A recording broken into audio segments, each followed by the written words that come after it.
بسم اللہ الرحمن الرحیم۔ السلام علیکم ورحمۃ اللہ وبرکاتہ۔ قائد اعظم محمد علی جناح رحمۃ اللہ علیہ نے فرمایا، گلاب کو خواہ کسی بھی نام سے پکارا جائے اس کی خوشبو میں فرق نہیں آئے گا۔ ایک شخص بن کر نہ جیو بلکہ ایک شخصیت بن کر جیو، کیونکہ ایک شخص تو مر جاتا ہے لیکن شخصیت ہمیشہ زندہ رہتی ہے۔ ہم جتنی زیادہ تکلیفیں سہنا اور قربانیاں دینا سیکھیں گے اتنی ہی زیادہ پاکیزہ، خالص اور مضبوط قوم کی حیثیت سے ابھریں گے، جیسے سونا آگ میں تپ کر کندن بن جاتا ہے۔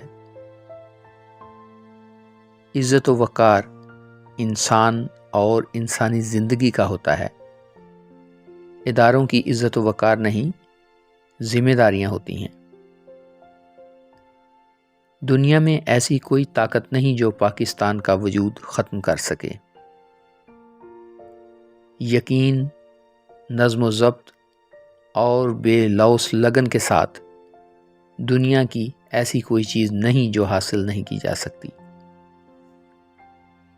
دنیا میں دو قوتیں ہیں، ایک تلوار اور دوسرا قلم۔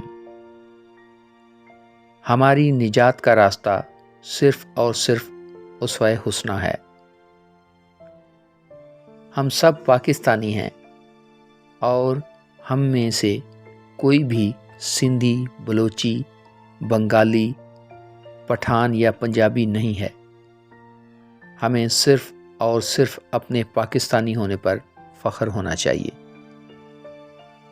انصاف اور مساوات میرے رہنما اصول ہیں اور مجھے یقین ہے کہ آپ کی حمایت اور تعاون سے ان اصولوں پر عمل پیرا ہو کر ہم پاکستان کو دنیا کی سب سے عظیم قوم بنا سکتے ہیں۔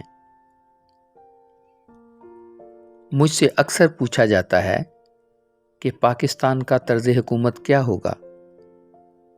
پاکستان کے طرز حکومت کا تعین کرنے والا میں کون ہوتا ہوں؟ مسلمانوں کا طرز حکومت آج سے 1300 سال قبل قرآن کریم نے وضاحت کے ساتھ بیان کر دیا تھا۔ الحمدللہ قرآن مجید ہماری رہنمائی کے لیے موجود ہے اور قیامت تک موجود رہے گا۔ ہم نے پاکستان کا مطالبہ زمین کا ایک ٹکڑا حاصل کرنے کے لیے نہیں کیا، بلکہ ہم ایسی جائے پناہ چاہتے تھے جہاں ہم اسلامی اصولوں کے مطابق زندگی بسر کر سکیں۔ ہمارا ہرگز مقصد یہ نہیں کہ مالدار لوگ زیادہ مالدار ہو جائیں اور دولت چند ہاتھوں میں اکٹھی ہو جائے۔ ہمارا مطمع نظر یہ ہونا چاہیے کہ عوام کے معیار زندگی کے درمیان فرق دور کریں۔ ہمارا نصب العین اسلامی معیشت ہونا چاہیے، نہ کہ سرمایہ دارانہ نظام۔